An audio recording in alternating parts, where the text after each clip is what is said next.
14-iyul yakshanba. Әтеген талада yüz yuvib turatdik, әрләр yatağıdan səlay akıb çıxıb bizə. Bu ballar sizlərni tutmaydı ekan. Abduzaxon kecha uxlalmadi. Apam anglasa qandaq qilar deb bir kecha yig'lab chiqdi. Hali ham yig'lab o'tirdi. Sunun oxirmi bak ko'ngilsiz. Ular uxlalmadi. Sizlar kirib bazlab bir gap qilib qo'ysanglar, ichimni bakla ezvatdi. Ular qarab menmi yig'lab ketdim. Zodi uxlayolmadim. Bizning bolalarimizdek kichik bolalar ekan. Sizlar qo'ymi obdan bolalar ekansizlar. Ajab kelib qopsizlar bu yerga. Bakmi ichimiz og'riydi. Deb ko'zga yosh oldi. Ma'qul Salay aka. Deb ikkimiz yuzimizni lo'ngida ertib bo'lib, erlar yottig'iga kirdik. Bu yerdagi erlarni bir oy burun Shigo bodagi o'stanni yasash uchun hammasini elib ketgan ekan. Yotoqda faqat yoshchichon, og'riqchan ishga bo'voy qilib, butun erlar yotig'i bo'shab qolgan ekan. Biz turgan yotoqmi shu erlar yotig'i ekan. Yotoq kirsak, taxtay supining ustida Obliz bilan Zunun shundoq ko'ngilsiz, Oblizning ko'zlari qizarib ketgan bo'lib, ro'yi kayfiyati bekmi tushgan edi. Bizni ko'rib, Oblizning ko'ziga yana yosh yugurishga boshladi. Biz ulardan: "Qanday ahvolinglar? Yaxshi turdinglarmi?" deb hol so'ragan edik. Oblizning ko'zidan yosh to'kilib ketdi. Zunun ko'zga yosh oldi. Sajida ikkimiz ularni bezlash uchun kulib turib: "Voy, nim bo'ldinglar? Nimishqa ko'ngilsiz o'tirsizlar? Yeli chiqqan shardek o'zinglarni tashlab etmanglar. Sizlar xalqning aziz o'g'lonlari. Ruhinglarni hargiz tushirmanglar. Dastlab kelganda odamda shundoq ko'ngilsizlik bo'ldi. Hamma narsa o'tib ketadi. Bizning vijdon azoblangudek, pushaymon qilgudek hech ishimiz yo'q. Sizlar yosh, umr uzun. Oldimizga har turli qiyinchiliklar duch kelishi mumkin. Ularni yengudek ruh va kuch bo'lish kerak. Ruhinglarni tushirmasdan o'ynab kulib yashashga tirishinglar. Shu vaqtda hech qanday qiyinchilik bizni yengolmaydi" dedik. Ularni o'zini to'xtatib, "Rostlaysizlar, sizlar o'z dadlarimizga o'xshash" dedi. Biz o'tirib paranglashdik. Obliz Saydi 2 yil, Sunun 3 yil kesilib kelibdi. Biz ulardan nima sabab bilan kelganligini so'radik.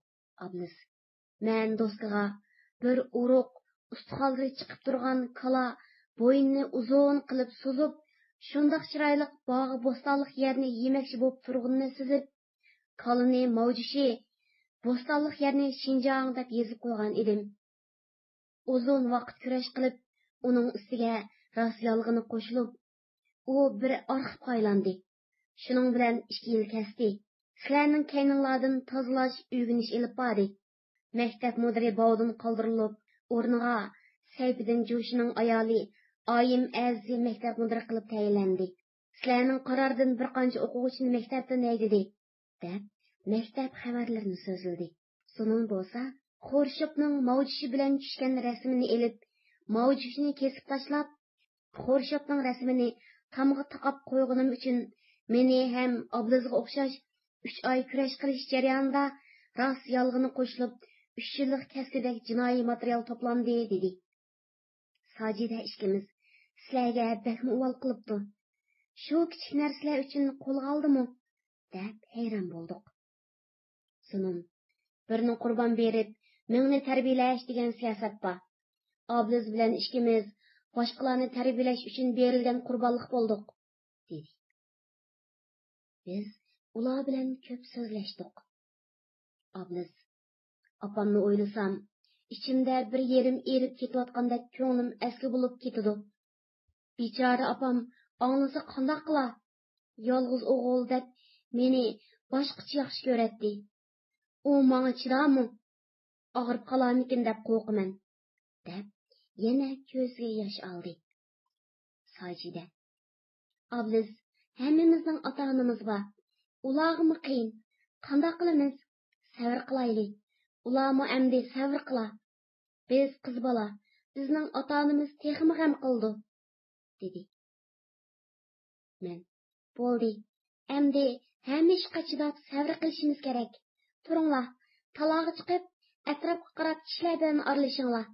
Bu turmushga o'rganish kerak, dedim. 17 iyul chorshanba. Tepilmagan xat. Putumdagi suv qapargan yerlar kunning qayt ko'ydirishi, chang tuzang qo'nishi bilan buzilib, suv chiqib texmo yomon bo'lib ketdi. Ishqa aran men chiqdim. Hadi akaga doktorga berishni iltimos qilib ruxsat so'radim. U odam o'z o'rniga ikkinchi bir odamni qo'yib, doktorga mening bilan billa Sajidanim ilib mangdi.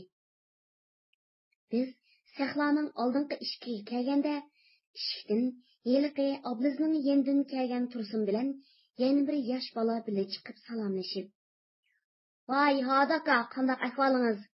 Salomat turamsiz?" deb Hadi akaning qo'ltig'iga kirib oldi. Tursun bilan birga chiqqan bola Sajidani gapga selib, bizdan 2 qadam keyinda qilib mangdi. Tursun Hadi aka bilan qizg'in paranglashib ketib, bir parcha xatni Sajidaning oldiga tashlab o'tib qo'li bilan "Tez ol" deb ishorat qildi. Sajidami huduqib birisi ko'rib qolmasin ekan deb oldirab xatni oldi. Men bilmaganga selib, ular bilan qatorlashib mangdim. Oldingi taraf sextkilar ishik derazalarga yomishib, bizga qarab bir-birisiga "Oshu ikkisi shu" deb tunishtiratdi. Sexning ichidan "Hay, nima qilyapsizlar? Bu yoq o'tinglar, ishlanglar" deb odamlarni ishga haydaydi.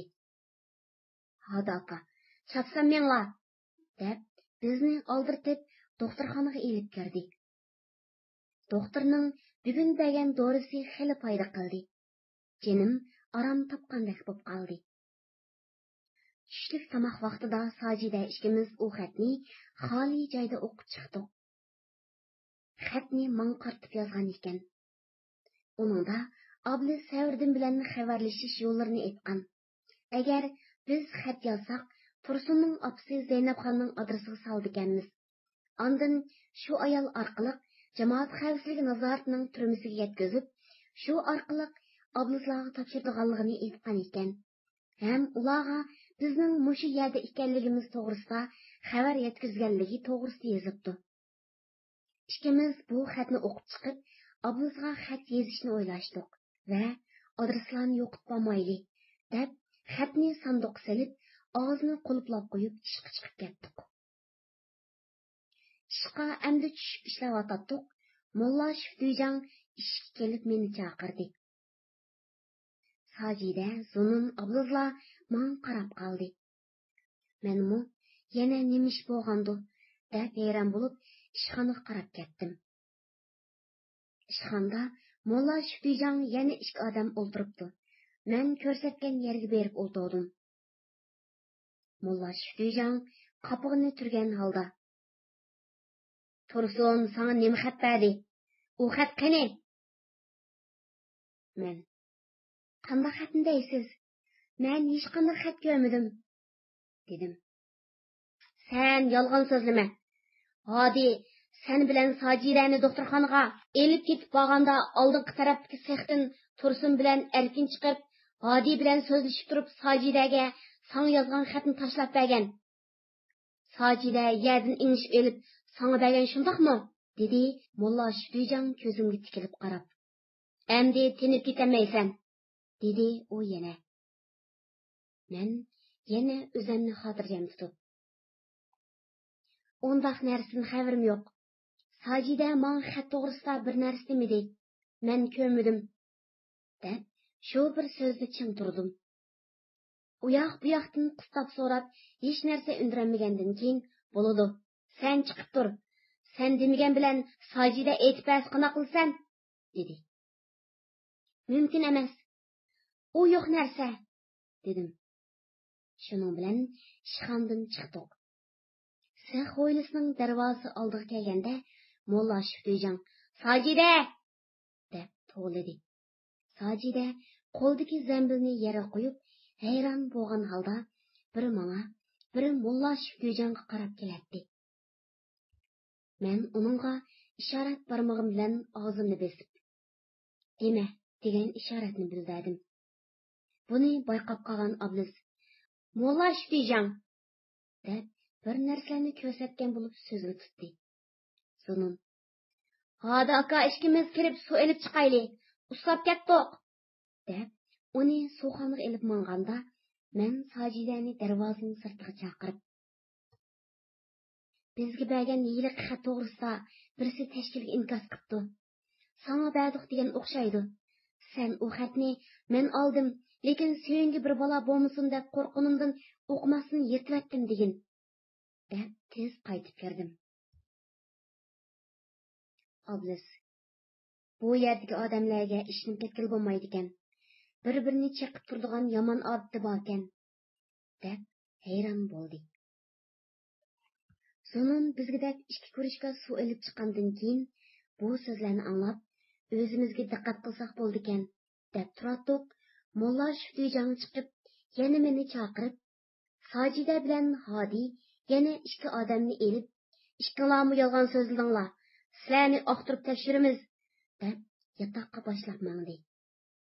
Meningmi yuragim jiq qildi. Endi xatni tepasa xeli cho'ng ish chiqadigan bo'ldi. Jamoat xavfsizligi nazoratining turmisi bilan bularning aloqalash ishlari echilib, ko'p odamga ig'irchilik kelib qolarmikin deb ko'nglimda qo'rqish va ansirash paydo bo'ldi. Lekin chandurmasdan bir amal qilib qo'lga tushirmaslik uchun tirisharman deb o'zimni bosdim. Sajidaning chiroyli yo'g'on qora ko'zlari qo'rqindan texmo cho'ng bo'lib ko'rinib ketdi. U ham ansirab, "Qanday qilamiz?" degandek qaraydi. Men chandurmasga terishib, o'zimni xotirjam va erkin tutdim. Yotoqqa kirgandan keyin men chandonni ochdim. Hodi aka bir chetdan oqtirishga kirishdi. Kiyimlarni ilib, ularni echib, tikishlarigacha tutib sinchilab oqtirib chiqiladi. Ishki kiyimlar chiqqan edi. Mulla Şükrücan bizni xijolat bo'lmasin dedimi bilmadim, yotoqdan chiqib ketdi. Birga kirgan yiliqi ikki odam sandiqning yanida oqtirishga diqqat bilan qarab turdi. Sajida taxtay supining chetiga kelib o'ltirdi. Men taxtay supining ustiga chiqib, sandiqning yanida o'ltirdim. Ichimda Allohdan u xatni ko'rsatmasang ekan deb tilab ketdim. Bir vaqtda yotgan toshni elib, cho'ng echib, tikishlargacha qo'li bilan mejib tutib ko'rdi. Tekshirib bo'lib, bir chetga qo'ydi. Men, "Buni tekshirib oldingizmi?" desam, "Ha", dedi. Men yotgan teshini qatlayman deb sandiq ustiga yeyib, shu orada chaqqonlik bilan sandiqning xaltasidagi xatni oldim. Qarab turgan yilqi ikki odamni sezmay qoldi. Kirlikni qatlab ichiga selib, tekshirilib bo'lgan narsalar qatoriga qo'ydim. Sajida mening xotirjam turganimni ko'rib men qardi. Men ularga chandurmay, ko'zimni qisib qo'rqma deganni bildirdim. U ham xotirjam bo'lib, supining ustiga chiqib o'ltirdi. Sandiqlarni oqtirib bo'lgandan keyin yotgan ko'rpa, yostiqlarni 3 odam mejib tutib oqtirib chiqdi. Oqtirish 3 soat davom qildi. Ular oqtirishni tamomlab chiqishga ishdan tushgudiki chelindi. Biz chechilgan narsalarning oldi oxirini yig'ishtirib, hojatxonaga berib, Sajida talada qarab turdi. Men kirib, u xatni ushoq yirtib, hojatxonaga tashlab etdim. Biz chiqishimizga darvoza tuyiga bir to'p yosh bolalar kelib, eshik tuyidagi kuzatchini gapga solib turib, ikki bola bizning o'yliga kirib keldi. Ular bizdan, "Qandoq bo'ldi? Xatni tepib oldimi? Tursunni sizlarga xat berdi" deb qistab so'rayotdi. "Biz xabar qilishimiz kerak", dedi. Biz ularga, "Xotirjam bo'linglar, xat ularning qo'liga tushmadi", dedik. Ular xushal bo'lib chiqib ketdi. Sajida, "Men bek qo'rqqan edim. Qartib turib qandoq chaqqan ola olding? Men bo'lsam qilolmas edim. Qo'rqqanimdan o'ltirgan yerimda mizir qilolmadim. yürgüm chiqib ketay dedi. Tova, bu yerda erlar yigit beshi bilan chiqimchilik qildigan, deb hayron bo'ldi. Ishdan tush vaqti bo'ldi. Ablis zunlami qaytdi. Ular yugurishib kelib, qandoq bo'ldi? Biz baxam qoldik, deb ahvolni anglab, xushal va xotirjam bo'ldi. Ularga xabar yetkazib qo'yayli deb darvoza tuyiga berib, xabarni yetkazib, Zunun bilan ikkimiz ikkinchi unda xatlarni yozib, ularni baloga tiqmanglar, tinch qo'yinglar dedik, deb qaytdi. Hurmatli radio anglag'uchi do'stlar, bu tarixiy aslining davomi keyingi qatimliq roman anti saytimizda huzuringlarda bo'ldi. Diqqati bo'lganlarga rahmat, xayr xo'sh ko'rishdik, omon bo'linglar.